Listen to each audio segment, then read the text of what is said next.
Ngobrol gue pamitan ya sama anak, dia juga mau gue balik. Jalan lah tuh gue. Biasa jalan masih aman nih. Pas gue motong pabrik kaca itu gue lewat. Itu awalnya sih emang udah gak enak deh, gelap banget.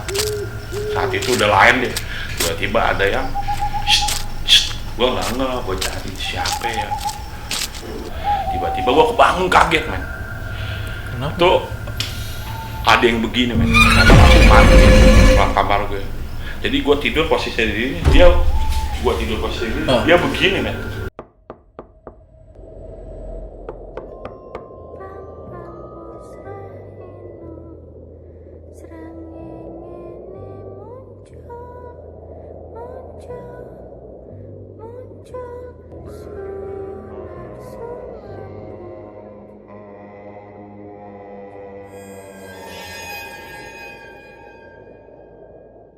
Assalamualaikum warahmatullahi wabarakatuh. Shalom, namo buddhaya, om swastiastu, salam kebajikan dan salam arwah buat teman-teman di Pena Sang Arwah.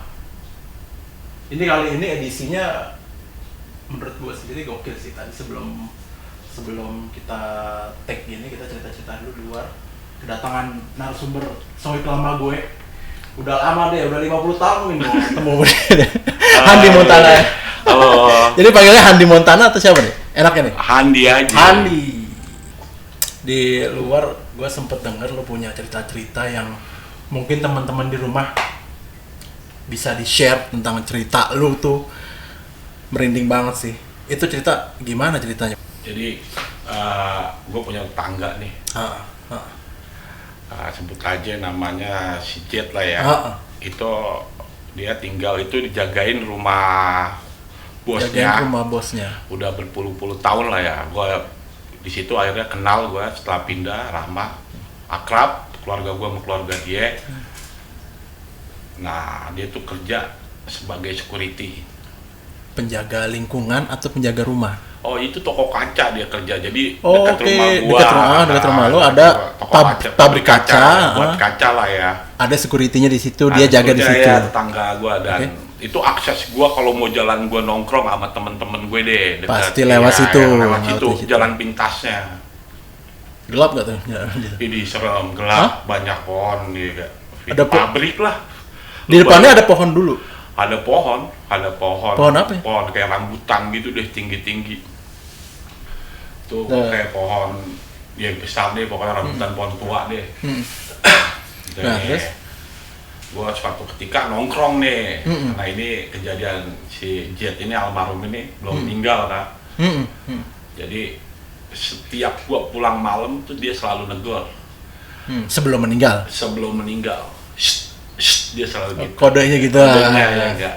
Terus dia selalu bilang masih siang, kata dia. Tumben udah pulang, padahal itu gua balik tuh paling cepet 12:30. 12:30 pas? Iya, itu paling lama jam 2. Dan dia bilang masih siang. Masih siang. Itu selalu begitu, selalu negor gua. Gua selalu nongkrong waktu itu, gua pengangguran ya. Belum kerja dan belum merit. Terus berberapa lo waktu itu lewat situ? Ini kejadiannya gua berdua sama temen gue. Berdua sama temen lo habis nongkrong aja ceritanya?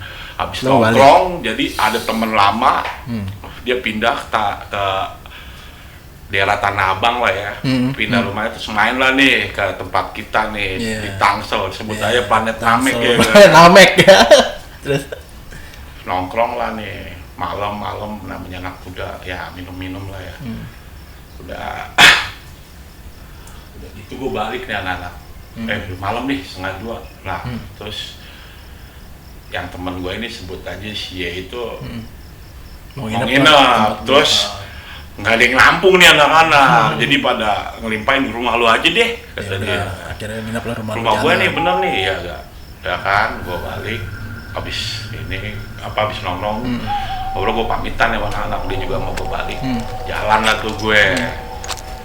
Biasa jalan masih aman nih, pas gue motong pabrik kaca itu gue lewat. Itu awalnya sih emang udah gak enak deh, gelap banget.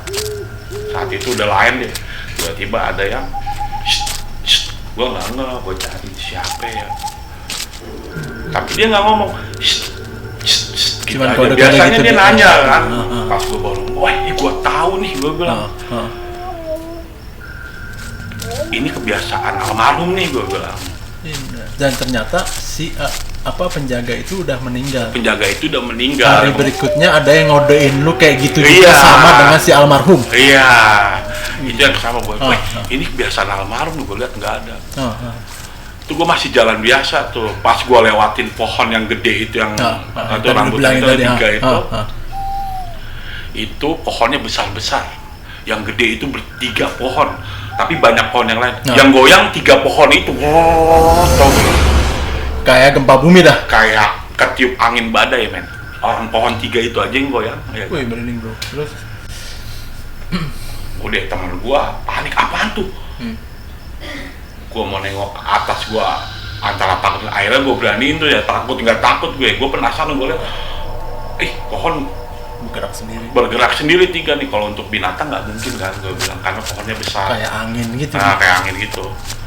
Temen gue mau lari, gue pegangin tuh langsung, gue bilang, gue takut kata dia. Jangan lari. Gue juga takut, gue bilang gitu. Jangan lari. Akhirnya gue lari tuh kabur ya gak. Berdua ya gak. Terus datang. Lu sempet lihat sosoknya gak? Enggak, alhamdulillah. Cuman itu yang gue tadi. Udah cukup mencengkam karena gue tahu almarhum ya biasanya begitu tiap gue lewat itu. Terus itu pengalaman gue saat gue nongkrong. Lumayan serem deh. Gue banyak pengalaman emang di daerah Tangsel di Planet Namek sini yang tempat gue tinggal tuh. Emang cukup angker. Dan lu tahu sejarahnya sebelumnya, lingkungan tempat lu itu? Gue sih nggak banyak tahu, cuman emang gue malah ngalamin sendiri dan banyak hal yang di situ di rumah gue. Di rumah lu tuh. Terus di rumah lu? Di rumah gue sama nih, jadian masih nyambung sama si almarhum itu. Samping rumahnya almarhum itu, jadi kebun kosong lah. Tapi masih satu sama yang punya, karena si almarhum ini jagain tempat kebun itu juga. Ya, selain dikasih tempat tinggal, nah tiba-tiba nih anaknya yang punya lahan ini datang nih ambil alih karena almarhum udah nggak ada dan dia mau bangun nih. Terus itu ada pohon juga, rambutan juga yang paling bisa itu penyakit tuh. Akhirnya ditebang lah, men. Ditebang, gua nggak tahu kenapa, ya gua pikir biasa-biasa aja. Jadian lagi gua habis nongkrong pulang itu setelah itu rumah setelah habis ditebang itu dibangun kontrakan baru jadi pondasi lah, men. Belum jadi semuanya, iya. Baru gali ya mau jadi pondasi, mau bikin kontrakan gitu. Gua nongkrong, gua balik lagi. Nah, malam pertama setelah kebun itu diratakan. Iya. Gue balik, gue masuk kamar, gue tidur nih. Lu rumahnya tuh satu rumah apa ada beberapa rumah? Gue itu jadi rumah gue ini ya luasnya kurang lebih 400 meter dibagi 3 bangunan. Dibagi 3 bangunan. Rumah utama, rumah kecil, buat adik gue, rumah belakang rumah gue. Oke. Nah, lu ada di rumah belakang berarti. Rumah belakang. Rumah utama ada di depan. Terus. Kejadian apa itu gua habis nongkrong di Tebang kok. Ya. Gua tidur. Lampu gua matiin, gua tidur nggak ada kali gua setelah sejam tidur tiba-tiba gua kebangun kaget, men. Kenapa? Tuh ada yang begini, men. Ada masuk mati dalam kamar gue. Jadi gue tidur posisi ini, dia begini, men. Berdiri. Gue di sini nih, kaki panjang nih, gini ya. Dia begini nih, jadi ada pala gue. Datang gue liatin, itu sosoknya apa? Sosoknya sih kupingnya panjang, men, susah banget, mata merah, gigi itu taring kan. Itu serem tuh. Itu ngeliatin lu? Ngeliatin gue, dan anehnya emang gue nggak bisa bergerak. Gue mau minta tolong. Ibaratnya kayak lu ke sirep atau ke kerep gue kayak nggak bisa gerak dia di ini, dia ngeliatin seperti itu kan. Gue mau teriak nggak bisa, tapi hati kecil gue teriak di dalam ini gue teriak, tapi emang nyokap gue tuh nggak dengar nggak bisa. Adik gue bilang, gue lihat siapa gue, itu dia ngeliatin gue, bodohnya gue, ya gue muslim ya, tapi gue nggak bisa ngaji ya saat itu, gue nggak. Yang gue tahu, yang gue ingat saat itu karena gue nggak bisa gerak, panik. Gue cuma baca alhamdulillah, itu yang gue tahu suratnya. Terus dia cuma nyengir gitu. Dia ngapain tuh? Cuma ngeliatin lu doang. Mending ngeliatin, nyengir, jabat tangan gue ngajak salaman. Wih, tangannya panjang. Tangannya si norok, cuma emang besar men, gede gitu. Dia ngajak salaman. Gue besar, dia lebih besar dari gue lah ya. 3 kali gue begitu deh. 3 kali? Iya. Dia ngajak salaman gitu. Gue baca dulu. Habis setelah gue bacain, dia nyengir, dia ngajak salaman. Jabatan. Bodohnya. Itu sebentar. Gue mau tanya, itu lu jabat tangan sama makhluk tuh kayak jabat tangan biasa menyentuh gitu apa kayak ada cuman rasa angin doang yang gua rasain gitu? Iya, yang gue lihat sih gue jabat tangan, yang gue rasain tuh kayak hampa, iya gitu loh. Bodohnya setelah gue dia malah ngajak jabat tangan, nyengir. Ngeliat gitu. Akhirnya setelah gue tahu itu nggak hilang, nggak mempan, gue jikir. Yang gue bisa astagfirullahaladzim, Allah Akbar. Hilang. Aman tuh gue. Ya gak, gue kaget, anjir, gue bilang ini apa akhirnya lagi? Bisa keluar tuh suara. Iya. Tuh sosoknya deh lah, hilang. Udah kan, gue kegiatan tuh masih tuh. Ketemu. Nah kebetulan nenek gue masih tinggal sama gue kan. Terus lu tanyain? Iya. Karena gue tahu, gue bilang ya. Semalam saya balik pulang serem banget di kamar. Kenapa? Iya, tiba-tiba dia ngajak jabat gini, sosoknya gede, gue bilang karena tangan dan nggak bisa bergerak, minta tolong juga. Kayaknya mama nggak dengar deh, kayak garap-garap gitu kan. Terus dia orang dulu dia bilang gitu, wah ini mah penunggu yang pohon tuh, itu kan pohon sebelah, ini angker ya, namanya orang dulu kan, itu main tebang asal aja itu pohon serem tuh katanya. Dia pindah deh. Iya, dia pindah nih ke tempat kamar gua yang lembab, yang namanya kamar anak muda, belum merit, bawa ayam negeri lagi. Boiler, udah kan gue cerita, terus kata nenek gue, hilangnya gimana kata dia, kan gue baca, gue bilang baca yang lu bisa apa, lu kan bisa ngaji. Alhamdulillah doang. Gue cuma ketawa. Kata dia, lu makhluk datang gitu, lu baca alhamdulillah kata dia. Berarti lu kan menyambut dia. Iya. Terima kata dia. Benar. Jadi gue bilang kalau lu ketemu apa-apa, kalau lu nggak bisa, ya lu bisa deh ayat kursi. Kalau nggak paling simpel, kul a'udzu birabbinas kata dia itu. Astagfirullahaladzim dah. Gitu kan. Wah, pokoknya dia yang gue inget almarhum itu bilang kayak itu kan. Oke. Setelah dia ngomong, itu gue 2 hari itu malam berikutnya nih. Iya, itu kan gokil deh. Malam berikutnya gimana? Sama, anak muda, rutinitasnya habis balik pulang ya. Pulang malam lagi tuh. Tidur malam gitu. Tidur lama, muncul lagi dia. Geblek gak lu? Ekspresi sama. Mau ngajak jabat, tapi untung yang kedua karena gue udah ini, gue nggak mau jabatan. Coba ngelawan. Ya, kalau kata nenek gue dia mau kenalan tuh katanya. Ditanya, gue bilang serem banget kenalan begitu, makhluk ya kan. Terus. Dia ngajak salaman gue nggak bisa bergerak lagi. Wah kacau gue bilang. Akhirnya gue baca. Gue jikir lah. Dan yang kedua ini badan gue bisa gerak, gue lawan, gue mau tampol tuh, gue saking ketakutan nih, gue bangun, dia hilang. Tapi satu. Pas lu bangun dia hilang. Iya. Yang kedua itu gue nggak jabat tangan. Yang malam pertama itu gue jabat tangan. Mungkin lu yang pertama ke hasil atau ke sirup gitu kali ya? Gue nggak tahu, tiba-tiba tangan. Iya mungkin tangan gue kayak. Tiba-tiba soalnya jalan sendiri. Itu gue dibilang takut. Dari takut banget sampai yang gue pejabat sampai gue liatin gitu, dan emang gue nggak bisa bergerak, cuma dia berarti bayangan doang gitu ya? Nggak bayangan lah, real yang gue lihat itu berbulu dan itu matanya merah. Mungkin kalau anak-anak suka bilang gendruwo kali, mungkin itu kali ya. Jenis, tapi yang gue lihat itu taringnya parah kan. Kupingnya sama taring sih nggak begitu, cuman matanya bertaring lah ya. Kayak serigala gitu, dia nyengir gitu, anjir juga. Oke. Tuh lumayan tuh. Oke. Berarti di rumah itu banyak. Itu di rumah itu gue banyak kejadian. Ada kejadian lain. Jadi si adik gue ini nggak tahu kenapa dia bisa ngobatin awalnya gara-gara apa? Kesurupan lagi nongkrong. Iya kan? Gimana ceritanya bro? Jadi kesurupan itu dia lagi nongkrong, temennya manggil nih Pak. Bang, tolong bang. Kenapa ya gue bilang? Si Adis nih ngomongnya aneh, kesurupan. Ngomong mbak ya. Oh gitu? Ngomong kakek. Ya. Padahal dia masih kecil.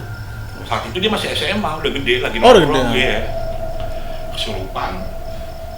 Suara kakek. Gue nggak percaya kan ya. Gue bilang masa dia acting kali ini gue bilang. Tapi yang gue lihat itu dia kesurupan, suaranya beda. Mata kosong. Iya. Nah, temennya panik nih, mah gue. Obatin mah gimana caranya nih, tante katanya gitu kan. Kata nyokap gue, siapa yang manggil? Gue dipanggil nih, gue emang udah di situ ya, bukan dipanggil. Gue disuruh cari orang pintar atau gimana. Gue cuman bilang gitu tuh, orang pintar di sini mana? Gue bilang di planet Namek. Dia bilang, siapa yang bisa? Gue bilang, gue punya inget tuh, setan kan takutnya mau siram aja pakai air comberan, gue bilang. Iya.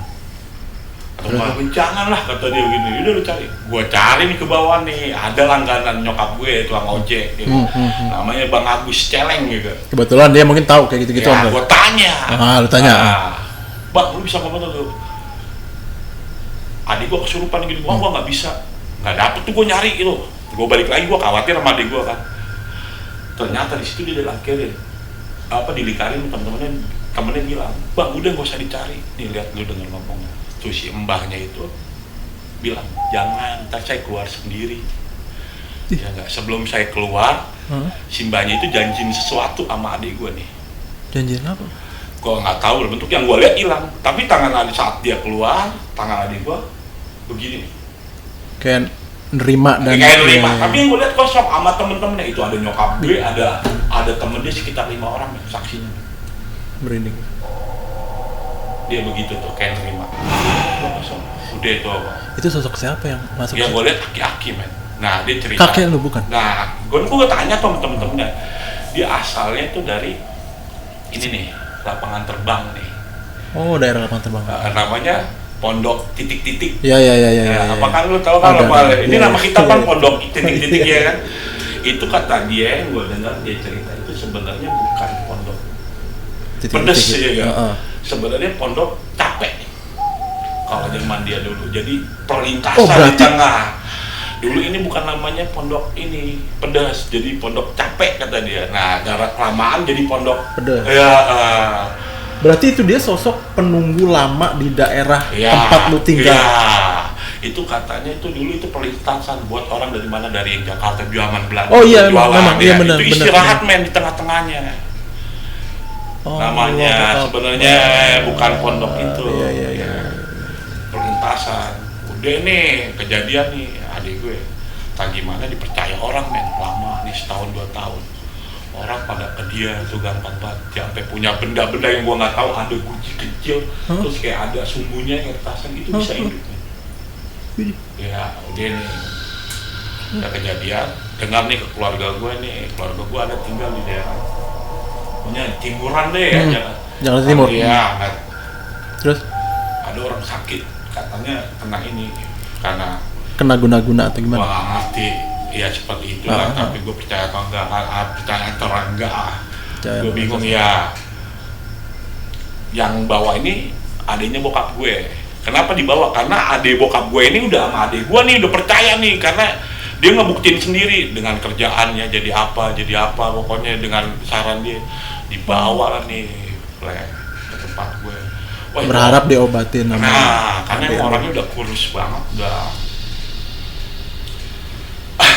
Udah 80% dah ya lewat gua ya. Nggak tahu dia, gua nggak. Aduh, gua bilang ini parah banget. Gua liatin Mas siapa itu? Itu yang mau diobatin sama si Adis. Terus? Om lu tuh bawa tadi. Iya, gua diem tuh. Ada kali di rumah gue sekitar 4 hari atau seminggu. Berangsur baik men. Dia santai, dia di rumah tuh katanya kalau di rumahnya kata om gua nggak tahu ya, gua nggak nyaksin suka teriak-teriak, suka kayak rasa sakit atau gimana. Di rumah gua tuh adem men, dipegang adik gue. Cuman sekitar 5 hari apa berapa gua lupa, cabut nih, balik ke tempatnya. Udah mendingan sembuh. Udah sembuh katanya, dari rumah gua sembuh. Setelah dari rumah gua meninggal. Iya kan, meninggal. Terus gua tahu ciri-cirinya kayak gimana. Nah, sampai sekarang tuh yang di rumah gue kadang gue ingetnya kalau ada sosok. Jadi rumah gue ada 3 bangunan. Sekarang gue di bangunan utama nih. Depan. Ya itu sosok doi yang dibawa di kakek itu. Bukan yang diobatin adik gue. Setelah kan kalau kakek kayak itu kan, jadi adik gue ini jadi bisa ngobatin gara-gara itu. Gak tahu dari mana tiba-tiba kesurupan lagi nongkrong sama temen-temennya. Dan beranjak kan tuh lama tuh, kayak setahun 2 tahun dia bisa ngobatin. Nah, om gue bawa orang itu yang meninggal untuk diobatin. Katanya parah, sering kesakitan lah ya. Di rumahnya teriak-teriak. Di rumah gue diobatin adik gue tuh seminggu tuh berangsur mending men. Dia nggak bisa ngomong, bicara jelas. Om gue yang bawa pun senang. Nah, kejadian setelah diobatin dia balik nih. Gak lama meninggal. Nah, gue nggak tahu itu hodamnya atau apa, jin. Yang gue nggak lihat sih kayak sekelebatan itu. Ada sosok dia sampai sekarang nih. Bentuknya. Ya. Tapi bentuknya masih tetap bentuk dia. Iya. Oh, oke. Iya. Kalau gue ngeliat atau apa. Ya, sampai sekarang masih kadang-kadang masih suka ketemu sosok. Makin ke teman gue atau saudara gue itu. Itu jadi horor rumah gue. Oke. Itu aja. Jadi emang horor banget ceritanya. Jadi buat teman-teman seantero Nusantara, seantero dunia, di channel Pena Sang Arwah ini kedatangan tamu yang intinya di rumah dia tuh banyak sosok-sosok, banyak juga sosok yang baik dan nggak baiknya. Yang nggak baiknya kadang mengganggu sekitar lingkungan manusianya. Yang baiknya itu tadi ada karomah di adiknya, jadi dia bisa bermanfaat buat orang gitu kan, dan akhirnya orang itu sembuh. Cuman ya mungkin Tuhan lebih sayang, besoknya dia meninggal setelah balik dari rumah untuk pengobatan itu. Sebenarnya sosok-sosok itu juga ya kayak kita juga ya, ada yang baik, ada yang jahat juga gitu kan. Tergantung kita juga gimana bereaksi sama dia. Kalau dia reaksinya kita jahat, mungkin dia bisa jahat. Kalau reaksinya baik dia sebenarnya.